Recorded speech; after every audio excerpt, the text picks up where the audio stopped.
Latest updates ఎప్పటికప్పుడు పొందడానికి big TV WhatsApp channel follow అవ్వండి. లింక్ డిస్క్రిప్షన్ లో ఉంది. ఇలా మరి ఇన్ని కేసులు పెడుతున్నారు కదా, కేసులు పెడుతున్నారు. రేపు పొద్దున వాటిలో ఏదైనా శిక్ష పడచ్చు. మరి ఇలాంటి పరిస్థితులు వస్తే కేసులు వాళ్ళు పెడతారండి. న్యాయస్థానాలు అంటూ ఉంటాయి కదండి. న్యాయం చెప్పేవి న్యాయస్థానాలు ఉంటాయి. న్యాయస్థానాల మీద మాకు గౌరవం ఉంది. కేసులు ఏముంది, ఏ పార్టీలో వాళ్ళు ఉంటే ఏవో తప్పుడు కేసులు బనాయిస్తున్నారు. ఇప్పుడు శ్రీనివాస్ గారి మీద మొన్న కేసులు పెట్టారు. అప్పుడు ఎందుకు శ్రీనివాస్ గారు మాట్లాడాల్సి వచ్చింది? పవన్ కళ్యాణ్ గారు చెప్పు చూపిస్తే కదా శ్రీనివాస్ గారు రియాక్ట్ అయ్యి మాట్లాడారు. శ్రీనివాస్ గారు ఊరికే మాట్లాడలేదు కదా. సో మరి అది తీసుకొచ్చి మీరు ఇప్పుడు 2 years బ్యాక్ తర్వాత మీరు పెడుతున్నారా కేసులు? మరి మీరు మాట్లాడే వాటికి మరి ఎందుకు కేసులు పెట్టట్లేదని మేము అడుగుతున్నాం. కాదు, మీరు సచివాలయంలో ఎంటర్ అయినట్టున్నారు కదా. అదే అంటున్నాను, మా కోసమనే కదా, మా వైసీపీ కార్యకర్తల తరపున నేను అడుగుతున్నానండి. ఇప్పుడు మీరు మీ మీద సోషల్ మీడియాలో ట్రోల్ చేశారని చెప్పి మిమ్మల్ని మీరు రక్షించుకోవడానికి అని చెప్పి మీరు కేసులు పెడుతున్నారు. మరి మా వైసీపీ కార్యకర్తల మీద మీరు చాలా ట్రోల్స్ చేశారు. చాలా సోషల్ మీడియాలో మీరు వ్యక్తిగతంగా చాలా కించపరుస్తూ మాట్లాడారు. మరి వాటికి ఎవరండి కేసులు పడతారని అడుగుతున్నాం మేము. మీరు కేసులు పట్టడానికి రెడీ అయితే మా మీద మీరు వ్యక్తిత్వ హననం చేసిన వాళ్ళ మీద కూడా కేసులు పట్టండి. అప్పుడు సరిపోతుంది. అందుకే కక్షపూరితమైన రాజకీయాలు చేయకండి అని చెప్తాను. మీరు పెట్టిన దానికి కేసు నమోదు చేశారండి? ఇంతవరకు ఏం నమోదు చేయలేదే అడుగుతున్నాను. మరి ఇంత అమ్మాయిగా ఆడపిల్లగా ఎంత వేదన అనుభవిస్తూ మీకు ఎవిడెన్సెస్ తో సహా ఇచ్చానే, నన్ను ఎంత ఏడిపిస్తున్నారు. నాకు ఆత్మహత్య ప్రేరేపించే విధంగా ఉన్నాయి. ఇప్పుడు నేను చచ్చిపోతే ఎవరండి రెస్పాన్సిబిలిటీ? అంతా నన్ను ప్రేరేపించే విధంగా ఉన్నాయా? మరి మీరు ఎందుకు యాక్షన్ తీసుకోవట్లేదు? ఎప్పుడో 2 సంవత్సరాల క్రితం అంట పవన్ కళ్యాణ్ మీద దువ్వాడ శ్రీనివాస్ గారు మాట్లాడారని ఎంత కేసు పెట్టి అరెస్ట్లు అవి అని చెప్పారు. మరి ఇప్పుడే కదా రీసెంట్గా నా మీద ఇంటి మాట్లాడుతున్నారు. నేను ఎవిడెన్స్ సహా ఇచ్చాను. మరి ఎందుకు మాట్లాడట్లేదు? నేననే కాదు, చాలా మంది ఇదే ఫేస్ చేస్తున్నారు. మా వైసీపీ కార్యకర్తలు అందరూ చాలా ధైర్యంగా ఉండమనే నేను చెప్పడానికి. మహిళలకి ఏదైనా అన్యాయంగా చేసి ఎవరైనా తప్పుడు విధంగా ప్రచారం చేస్తే వాళ్ళ తాట తీస్తానని కౌన్సిల్లో అనౌన్స్ చేశారు హోమ్ మినిస్టర్. మరి దీనిపై కేసు కట్టి నిబద్ధతను మీరు చూపించండి అని అడుగుతున్నాం మేము. పైగా ఇంకో విషయం, ఇప్పుడు రామ్ గోపాల్ అదే ఆర్జీవి గారు చాలా వ్యాలిడ్ ఒక మాట అన్నారు. నేను చూపించాను. ఎందుకు? పవన్ కళ్యాణ్ ఏమన్నారంటే, మంత్రులకి చెప్పిచ్చి కొడతాను, వైసీపీ నా కొడకల్లారా, నా చెయ్యికి అందిన దూరంలో దొరికితే మీకు కొట్టి పడేస్తాను, నీ బ్రతికెంత, నువ్వెంత, నీ బ్రతికెంత. సాక్షాత్ జగన్మోహన్ రెడ్డి గారిని ముఖ్యమంత్రిగా ఆయన ఆడిన మాటలు జగన్ రెడ్డి అని అంటాం. ఈ మాటలు అనేటప్పుడు జగన్మోహన్ రెడ్డి అనుచరుడిగా, ఆయన మనిషిగా నాకు ఒళ్ళు కాలి బుర్ర వేడెక్కి నేను మాట అన్నాను. ఒక మాట, డిప్యూటీ సీఎం కాదు, నువ్వే కాదు చెప్పు చూపించడం, మాకు ఉన్నాయిరా చెప్పులని తీసి చూపించాం. నువ్వంటేనే నేను అన్నా.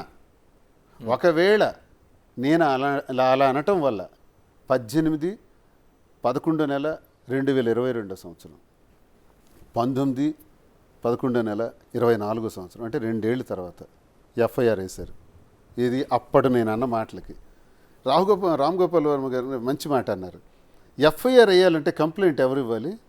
ఎవరికైతే నేను తిట్టానో వాళ్ళు ఇవ్వాలి. పవన్ కళ్యాణ్ ఇవ్వాలి. పవన్ కళ్యాణ్ ఇచ్చాడా? ఎవడో లఫూట్ గడిస్తే నువ్వు ఎఫ్ఐఆర్ వేసేది పెట్టి, ఇది చట్టమా? నువ్వెవరు అసలు? ఇప్పుడు మీరు నేను వాగ్దానం చేసుకున్నాం అనుకోండి, మీరు నా మీద కంప్లైంట్ ఇవ్వాలి, ఆయన ఎవరు ఇవ్వటానికి? అలా ఉంది వ్యవహారం. ఇది లావా? ఇది చట్టంలో నిజంగా ఒక ఎమ్మెల్సీ మీద మీరు ఎఫ్ఐఆర్ వేశారు కదా, మీ కంప్లైంట్ ఇచ్చిన వాళ్ళు ఎవరు? Who is he? అతనిస్తే మీరు ఎలా వేస్తారు? పవన్ కళ్యాణ్ ఇచ్చారా? ఇది కంప్లైంట్ ఉందా? ఎఫ్ఐఆర్ వేయండి, అరెస్ట్ చేయండి, జైల్లో పెట్టండి. నా తప్పు అయితే నాది ఒకవేళ తప్పు అయితే, నాకన్నా ముందు మీరే చూపించారు కదా, మంత్రుల మీద చెప్పి చూపించారు కదా, క్యాబినెట్ మినిస్టర్స్ మీద. మరి అది నేరం కాదా? అప్పుడు పవన్ కళ్యాణ్ మీద ఎఫ్ఐఆర్ అయ్యిరా? అంటే ఏంటండి న్యాయం? కాదు శ్రీనివాస్ గారు, ఇదే జగన్మోహన్ రెడ్డి మీద విమర్శిస్తే జగన్మోహన్ రెడ్డి కంప్లైంట్ పెట్టకుండా వేరేగా కంప్లైంట్ నమోదు చేసి నిజంగానే ఆ రోజున కేసులు నమోదైన అరెస్టులు ఎవరిపైన మేము ఎప్పుడు సార్ ఇప్పుడు ఆలోచించినట్టు అచ్చెన్నాయుడు కానీ, లేకపోతే కూటమిలో పవన్ కళ్యాణ్ కానీ, చంద్రబాబు నాయుడు కానీ, మేము ఆ రోజు ఆలోచించుంటే ఒక్కడ కూడా మిగలడు సార్.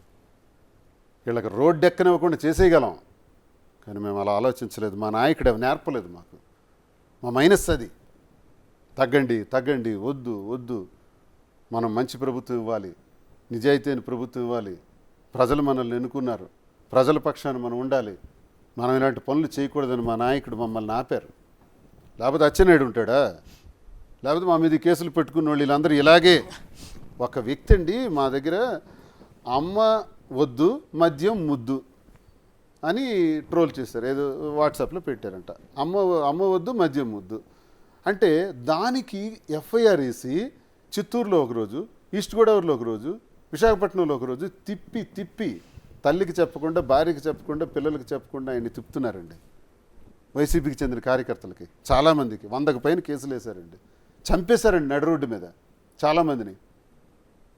మరి మేమే అలా చేసుంటే, మేమే అలా ఆలోచించుంటే మీరు పోటీకైనా మిగిలి ఉండేవారా? వాళ్ళు దగ్గర పెట్టుకోవాలని నేను హెచ్చరిస్తున్నాను. ప్రభుత్వాలు శాశ్వతం కాదు, అధికారాలు శాశ్వతం కాదు. ఇవాళ మేము ఓడిపోయాం, మళ్ళీ వస్తాం.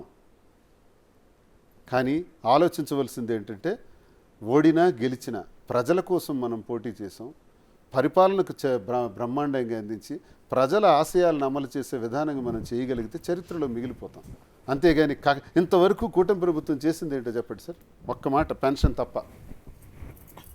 3,500 మేము అన్నాం, 4,000 అన్నారు, వాళ్ళు ఇచ్చారు. Okay, next. ఈ 6 నెలల్లో ఏం చేశారు చెప్పండి? కక్షలు, కార్పణ్యాలు, చంపటాలు, కేసులు, లీడర్స్ని బెదిరించడాలు, అదిరించడాలు, ఇదా మీ పని? ఇందుక మీకు ప్రజలు అధికారం ఇచ్చారు? అసలు ఈ నాయకులంతా వెళ్ళి అన్న మేనిఫెస్టో చాలా చప్పగా ఉంది, జనాలకి అట్రాక్ట్ చేసే విధంగా లేదు అన్న అంటే, అబద్ధాలు చెప్పి మేనిఫెస్టోతో వెళ్తే జనాల్ని మోసం చేసే ఆలోచన నాకు లేదు. నా పరిస్థితి బట్టి రాష్ట్రంలో ఉన్న బడ్జెట్ బట్టే నేను మేనిఫెస్టో ఇవ్వగలను, ఆ ప్రకారంగా వెళ్ళగానే జనాల్ని మోసం చేసి కాదని చెప్పిన వ్యక్తి జగన్మోహన్ రెడ్డి గారు. సో అబద్ధపు మేనిఫెస్టోతో వచ్చి జనాల్ని మోసం చేస్తున్నారు కూటమి ప్రభుత్వం. ఇప్పుడు అబద్ధాలు చెప్పి 14 సంవత్సరాలు ముఖ్యమంత్రి, 40 సంవత్సరాలు ఇండస్ట్రీ, అసెంబ్లీలో ఒక స్క్రీన్ మీద ఒకటి వేసి చూస్తే భయం వేస్తుంది. అప్పుడే చూస్తే భయం వేస్తుంది. నువ్వు పిల్లాడువా? ఏంటి నీకు భయం వేస్తుంది? 6,42,000 కోట్లని 14 లక్షల కోట్ల నొప్పని చెప్పి సూపర్ 6 పెట్టేసి ఇప్పుడు చూస్తే భయం వేస్తుంది. ఇది చెప్పడానికే, ఈ సూక్తి ముక్త వాళ్ళు చెప్పడానికే నేను జనం ఎన్నుకున్నది. సో ఈ అబద్ధ మేనిఫెస్టో జగన్మోహన్ రెడ్డి ఇస్తే గెలిచి ఉండేవాడు కాదు. చెప్పలేదు. నీతి, నిజాయితీ, నిబద్ధత ఉన్న వ్యక్తి జగన్మోహన్ రెడ్డి గారు మాత్రమే. సో అందుకే మేమందరం అభిమానించే వ్యక్తి జగన్మోహన్ రెడ్డి గారు. అంతే. సూపర్ 6 చెప్పచ్చు. ఈ చెప్పడానికి ఏముంది? తర్వాత చెయ్యాలి కదా, జనాలకి మనం చేయగలిగితే మనం చెప్పాలి, అంతేగాని. శ్రీని గారు, ఇప్పుడు రాంగోపాల్ వర్మ కావచ్చు, లేకపోతే శ్రీరెడ్డి కావచ్చు, లేకపోతే పోసాన మురళి కావచ్చు, మీలాగా చాలా రెబల్గా, అంటే చాలా అగ్రెసివ్గా వాళ్ళు ఏం మాట్లాడుతున్నారో కూడా ఒక దశలో తెలియని పరిస్థితుల్లో మాట్లాడిన వాళ్ళు ఈ రోజున కొందరు డ్రాప్ అయిపోతే, కొందరు క్షమించమని 2 చేతులు జోడిస్తుంటే, మరికొందరు ఎక్కడున్నామో తప్పించుకుంటూ తిరుగుతుంటే, అంటే నిజంగా వీళ్ళు భయపెడుతున్నారా? భయపెడుతున్నారు సార్, బాగా భయపెడుతున్నారు. పాపం ఇప్పుడు పోసాని గారు కానీ, లేదా ఆలీ గారికి కూడా ఏదో నోటీస్ వచ్చిందని విన్నాను, రామ్ గోపాల్ గారు, వీళ్ళందరూ సినిమా ఫీల్డ్కి చెందిన వాళ్ళు. సినీ పరిశ్రమలో హుందాగా వెళ్ళిపోయినటువంటి జీవితాలు. వాళ్ళేదో ప్రజాస్వామ్యాన్ని ఏదో ఒక పార్టీకి ఉంటారు, వాళ్ళు ఒక పార్టీకి ఉండి మద్దతుగా నిలబడ్డారు. అది వాళ్ళు చేసిన నేరమా? మీకు ఈరోజు మద్దతుగా ఉన్న వాళ్ళ లిస్ట్ మా దగ్గర ఉంది, రేపు మేము ఎలాగే తలుచుకుంటే వాళ్ళు ఉంటారా? కనుక ఇది పద్ధతి కాదు. వాళ్ళకి భయపెట్టి హింసించి చేయాలని చూస్తున్నారు. వాళ్ళని ఎంత టార్చర్ చేయకపోతే, మమ్మల్ని కూడా అలాగే కదా, నాకు తెలుసు కదా, నాకు ఎంత పర్సనల్గా, నాకు ఇప్పుడు 25 సంవత్సరాల నుంచి నా వ్యాపారం మైన్స్. ఈరోజు మైన్స్ ఆగిపోయి 40 కోట్లు లాస్. మరికొన్ని ట్రాన్స్పోర్ట్కి సంబంధించిన బిల్స్ ఒక 11 కోట్లు ఆపేసినారు. అంటే 50 కోట్లు ఈ ప్రభుత్వం అధికారంలోకి వచ్చిన తర్వాత జూలై 4న రిజల్ట్ వస్తే జూలై 4 సాయంత్రం కల్లా అన్నీ ఆగిపోయాయి. ఏం చేయాలండి? మా వ్యాపారాలు ఏమవ్వాలి? మేమేమవ్వాలి? అంటే ప్రతిపక్ష పార్టీకి చెందిన వాళ్ళు అనేది ఇలా హింసిస్తారా? ఇదే హింస వాళ్ళకు కూడా పెడుతున్నారు కదా. వాళ్ళకు కూడా సినిమాలు లేకుండా, లేకపోతే ఇష్టానుసారంగా వాళ్ళ వ్యాపారాలపైన, వాళ్ళ వ్యక్తిగత విషయాల మీద దాడులు చేస్తుంటే ఏం చేస్తారు? మేమైతే మొండిగా ఉంటాం. నువ్వు క్వారీ మైనింగ్ ఆపేసినా, నా బిల్స్ ఆపేసినా, నన్ను జైల్లో పెట్టేసినా రెట్టింపు వాయిస్ వచ్చేస్తుంది Duvvada Srinivas. For more videos like this, subscribe Big TV channel.